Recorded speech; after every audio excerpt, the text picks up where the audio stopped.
Brought to you by Techno Camon 30 series.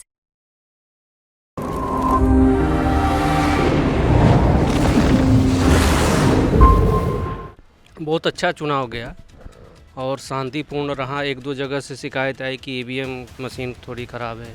Rohania क्षेत्र में एक जगह आरोप लगा कि बूथ कैप्चरिंग हुई है, लेकिन रोहनिया वाले आरोप की बात करते हैं। आपने चर्चा छेड़ी दी है, तो किस तरह का आरोप रहा और किस तरह से उसका पटाक्षेप हुआ? किसी दल द्वारा आरोप लगाया गया कि इसमें बूथ कैप्चरिंग हुई या गलत मतदान हुआ। कुछ टेप वगैरह की बात आ रही थी कि ईवीएम मशीन पे टेप लगाया लेकिन गया। प्रशासन ने फिर उसको जांच कराई, उसमें सही पाया। क्या लग रहा है अपने इस टारगेट के कितना नज़दीक है भारतीय जनता पार्टी?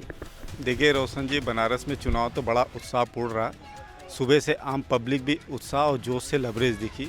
उसका सबसे बड़ा वजह था कि इंद्रदेव यानी मौसम भी मेहरबान रहा अपने, चाहे वो बूथ का हो, चाहे वो गली मोहल्ला में जो चारों तरफ बने बूथ थे, सभी यहाँ के नागरिकों ने उत्साह दिखाया और सभी की ये इच्छा थी कि भाई उनके अपने शहर के सांसद हो चाहे देश के प्रधानमंत्री के लिए सभी लोगों ने वोटिंग की है। अब रही बात रुझान की, तो वो 4 तारीख को आने वाले रुझान में पता चल जाएगा कि उन्होंने कितना। लोकसभा चुनाव के 7वें और अंतिम चरण में 8 राज्यों के 57 सीटों पर मतदान हुआ, जिसमें 13 सीटें पूर्वांचल की भी थी, जिसमें कई हाई प्रोफाइल सीटें थी और नाक की लड़ाई बताई जा रही थी। उन सीटों पर वाराणसी का नाम भी इसलिए आता है क्योंकि खुद वाराणसी से प्रधानमंत्री नरेंद्र मोदी भारतीय जनता पार्टी के उम्मीदवार थे, तो उनको टक्कर देने के लिए यूपी कांग्रेस अध्यक्ष इंडिया गठबंधन के उम्मीदवार अजय राय थे। आखिर पूरे दिन हुआ क्या सरगर्मी रही, किस तरह शिकायतें पहुंची, उसका निवारण हुआ निर्वाचन में, और किस तरह लोगों ने बढ़ चढ़कर हिस्सा लिया, कहाँ ज़्यादा भीड़ थी, किस पोलिंग बूथ पर ज़्यादा कम भीड़ थी, ये सब कुछ जानने के लिए और बनारस के पूरे मिजाज, पूरे चुनाव और पूरे माहौल के बारे में जानने के लिए हम बनारस के उन तमाम पत्रकारों के बीच में आ पहुँचे हैं जिन्होंने आज पूरा दिन देकर न केवल बल्कि पिछले 2.5 महीने से बनारस के हाई प्रोफाइल सीट को कवर करते चले आ रहे हैं। शुरुआत करेंगे विनोद जी से। विनोद जी का अपना तजुर्बा है और पूरे पूर्वांचल से लेकर यूपी तक को ये कवर करते आए हैं। पहले बात बनारस से करेंगे।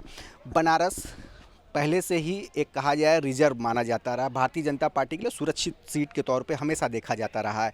तो पहले 2014 और 2019 की बात करें तो अब क्या लग रहा है, किस तरह से ये लीड होगी बीजेपी की, नरेंद्र मोदी की, या पिछली बार से कुछ कम देखने को मिलेगा, कुछ कमतर परफॉर्मेंस आएगा सामने?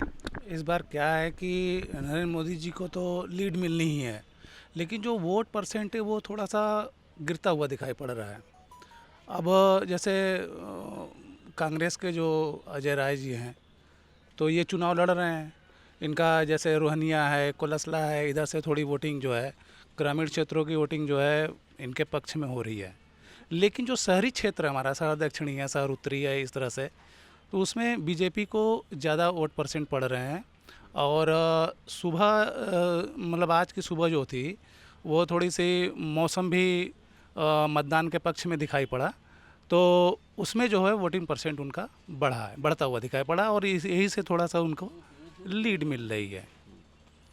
और चलिए ठीक है, आप फिर बातचीत का सिलसिला आगे भी जारी रखेंगे। मुकेश जी बहुत वरिष्ठ पत्रकार हैं और ज़मीनी स्तर पर चीज़ों को देखते हैं, भापते हैं, आकलन करते हैं। क्या आकलन कह रहा है इस बार का चुनाव? क्योंकि पहले से 2014 में कहीं ज़्यादा बहुत ज़्यादा उत्साह था, 2019 में थोड़ी सी उत्साह में गिरावट आई। इस बार बनारस का मिजाज शुरू से खुला नहीं और अब भी क्या एकदम से एक निराशा जनक, या यूँ कहें कोई बनारस के लिहाज से कहें तो बहुत मज़ेदार नहीं रहा चुनाव? बहुत जो एक उत्सुकता होनी चाहिए उसकी कहीं ना कहीं कमी क्या देखने को मिली? नहीं, आम नागरिक के नज़र से देखेंगे तो बहुत अच्छा चुनाव गया और शांतिपूर्ण रहा। एक दो जगह से शिकायत आई कि ईवीएम मशीन थोड़ी ख़राब है। रोहनिया क्षेत्र में एक जगह आरोप लगा कि बूथ कैप्चरिंग हुई है, लेकिन रोहनिया वाले आरोप की बात करते हैं। आपने चर्चा छेड़ी दी है, तो किस तरह का आरोप रहा और किस तरह से उसका पटाक्षेप हुआ? किसी दल द्वारा आरोप लगाया गया कि इसमें बूथ कैप्चरिंग हुई या गलत मतदान हुआ। कुछ टेप वगैरह की बात आ रही थी कि ईवीएम मशीन पे टेप लगाया गया। प्रशासन ने फिर उसको जांच कराई, उसमें सही पाया। ऐसी कोई शिकायत नहीं थी, वैसे कोई बात नहीं थी, अफवाह उड़ाई गई थी। इसके अलावा अगर देख लेंगे तो ओवरऑल शांतिपूर्ण मतदान गया, कहीं से कोई शिकायत मारपीट बवाल या इस तरह की कोई आई नहीं। चुनाव के पहले कई बूथों पे बिजली नहीं थी, लेकिन फिर बाद में सही कर लिया गया। अब चुनाव ख़त्म हो चुका है, सब स्थिति ठीक है। पिछले साल की पिछले 2019 की तुलना में इस बार मतदान परसेंट बढ़ेगा, लेकिन कितना तक हो पा रहा है अभी कह पाना मुश्किल है, क्योंकि देर रात तक अभी फाइनल होगा। और उत्साह की बात कर रहे थे, विपिन हमारे साथ हैं। विपिन मिश्रा वाराणसी में एक पंजाब केसरी डिजिटल प्लेटफॉर्म है, उसके लिए काम करते हैं बहुत ही लंबे समय से। ये बताइए कि क्या लग रहा है, जो उत्साह की बात थी उत्साह में कहीं से कमजोरी नज़र आई और लोगों ने भी क्या बढ़ चढ़ कर हिस्सा लिया? क्या कुछ क्षेत्रों में ज़्यादा उत्साह देखने को मिला बनस्पत दूसरे क्षेत्रों के? देखिए 2009 से चुनाव कवर हमेशा लगातार कवर करता चला आ रहा हूँ। यदि बात करें 2009 की, 2009 में जनता में एक नाराज़गी थी शंकर प्रसाद जायसवाल को लेके। 2009 में राजेश मिश्रा ने शंकर प्रसाद जायसवाल को हराया। उसके बाद बात आ गई 2014 की, प्रधानमंत्री के रूप में नए चेहरे थे नरेंद्र मोदी, उसको लेकर जनता में उत्साह था। 2014 का चुनाव इन्होंने अच्छी खासी मार्जिन से जीती, 2019 में भी अच्छी खासी मार्जिन से जीता। 2024 का जो चुनाव था वो काफ़ी रोचक था, चूँकि लगातार जो है भाजपा की तरफ से ये दावा किया जा रहा था कि पिछली बार के मार्जिन से इस बार 10 लाख पार की मार्जिन होगी। तो जो पिछला मार्जिन था उस मार्जिन को बढ़ाने के लिए यहाँ लड़ाई चल रही थी। यहाँ जीत हार की लड़ाई नहीं थी, यहाँ मार्जिन को बढ़ाने की लड़ाई थी। जिस तरीके से आज सुबह से जो वोटिंग परसेंटेज था, लगातार 3 बजे तक जो रिकॉर्ड एक नया कायम हुआ है, 50% लगभग की वोटिंग हुई है 3 बजे तक। ऐसा कभी नहीं होता था। ग्रामीण क्षेत्रों में लगातार जो वोटिंग हो रही थी वो बढ़ चढ़ के हो रही थी। बात करें शहर की जो पारंपरिक वोट है, अपना बीजेपी का गढ़ माना जाता है भाजपा का, तो जो पारंपरिक वोट है वो 3 बजे के बाद निकलना शुरू होते हैं। अच्छा, बात करें मौसम की, भीषण गर्मी चल रही थी लगातार 10 दिन से, तो लोग ये अंदाज़ा लगा रहे थे कि गर्मी काफ़ी प्रचंड पड़ेगी, लेकिन ऐसा कुछ नहीं हुआ। मौसम ने लगातार 3 बजे तक साथ दिया, बादल छाए रहे। लोग जो शहरी वोट बैंक था वो बढ़ चढ़ के, आप लगातार शहर में देखे होंगे, बढ़ चढ़ के भीड़ थी लगातार बूथों पे।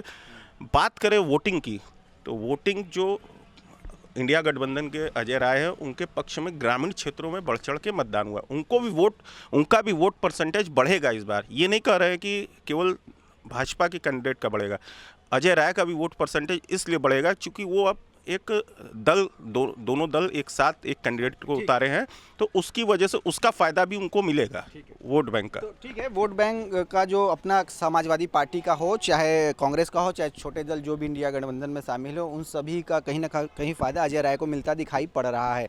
लेकिन यहाँ जिस तरह से एक प्रतिष्ठा की लड़ाई मान के चल रहे थे कि प्रधानमंत्री नरेंद्र मोदी को 10 लाख वोटों से इस बार जीत दिलानी, क्योंकि पूरे देश भर में जहाँ नारा 400 पार का चल रहा था, बनारस की गलियों पे, बनारस की चाय की अड़ियों पर यह था कि बनारस का नारा 10 लाख पार का है। तो क्या लग रहा है? विकास हमारे साथ हैं ये बताने के लिए, वरिष्ठ पत्रकार हैं, पिछले 2.5 दशक से भी ज़्यादा समय से आप पत्रकारिता से जुड़े हैं, ज़मीन पे आपने कवर भी किया।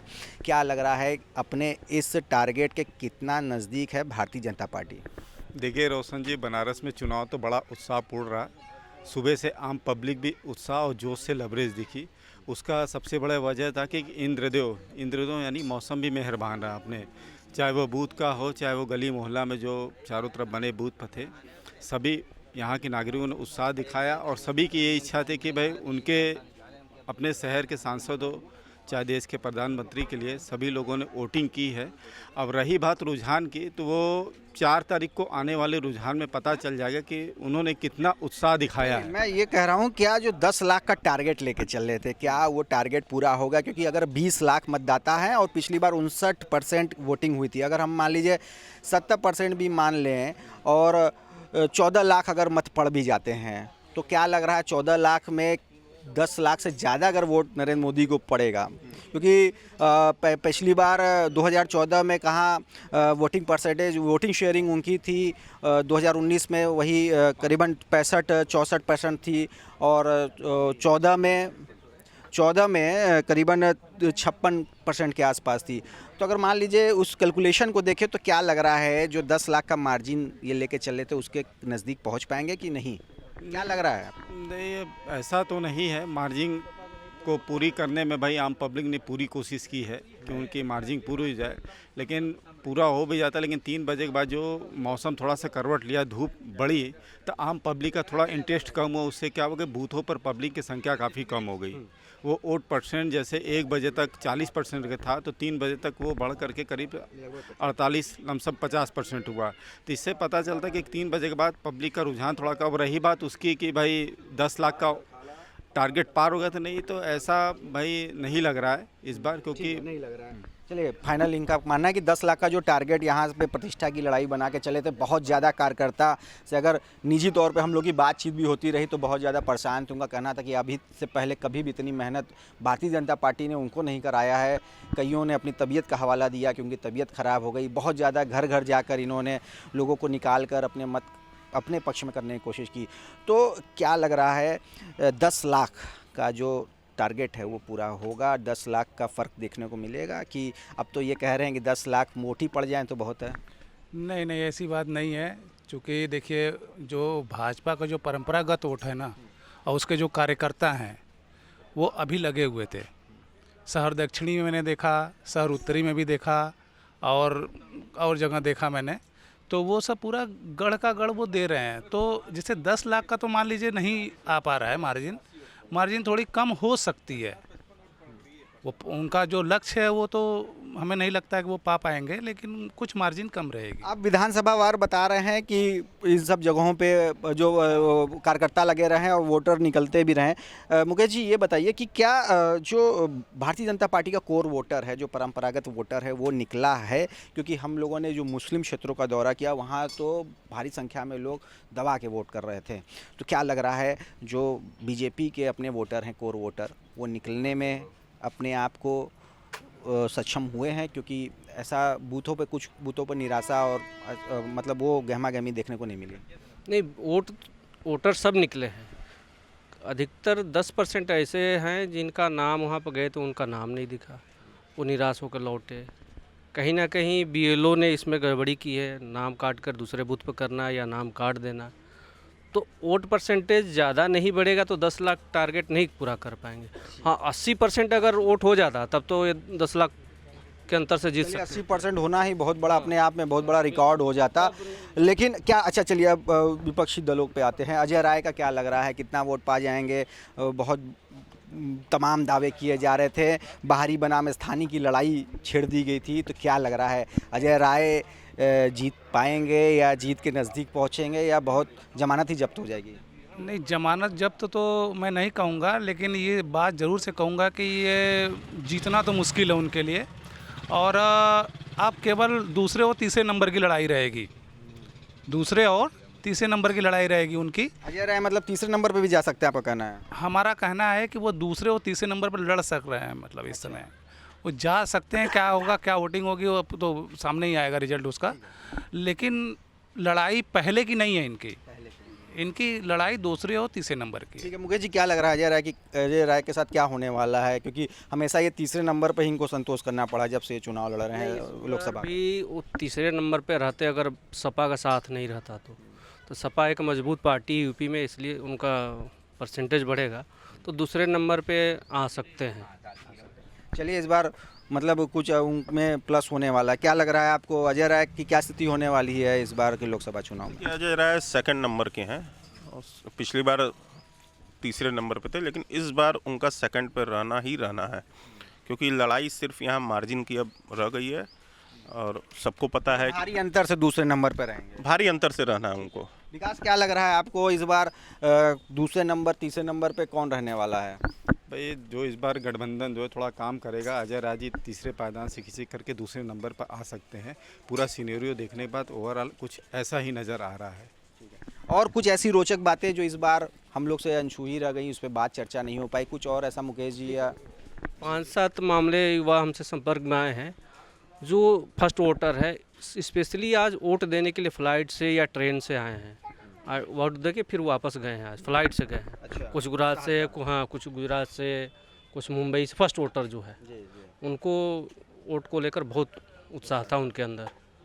ऐसी कुछ महिलाएं भी हैं जो वोट देने के लिए सिर्फ आई हैं फ्लाइट से। आपने शहरी और फिर क्षेत्रों की बात की, शहरी क्षेत्रों में जो भाजपा के कोर वोटर होते हैं, देखिए भाजपा शुरू से ही एक टीम वर्क के तहत काम करती है। इनका टीम वर्क, इनके साथ संघ भी रहता है, जो घरों से वोटरों को निकालने का सुबह से ही काम करता है, जो पक्के माहौल हो गया या शहरी क्षेत्र हो गया, तो इनका टीम वर्क से काम चलता है और टीम वर्क के सहारे ये हमेशा जीतते आए हैं। तो इस बार भी टीम वर्क इनका काम किया। पोलिंग परसेंटेज शहर का भी अच्छा रहा है, आप उठा के सारे विधानसभाओं का देखिए, और ग्रामीण क्षेत्रों में भी इनका अच्छा रहा है। विनोद जी, क्या लग रहा है, जिस तरह से प्रशासन ने भी बहुत तमाम कोशिशें की थी, तो क्या लग रहा है इस बार परसेंटेज में उनकी जो कोशिशों की वजह से कुछ इजाफा होगा?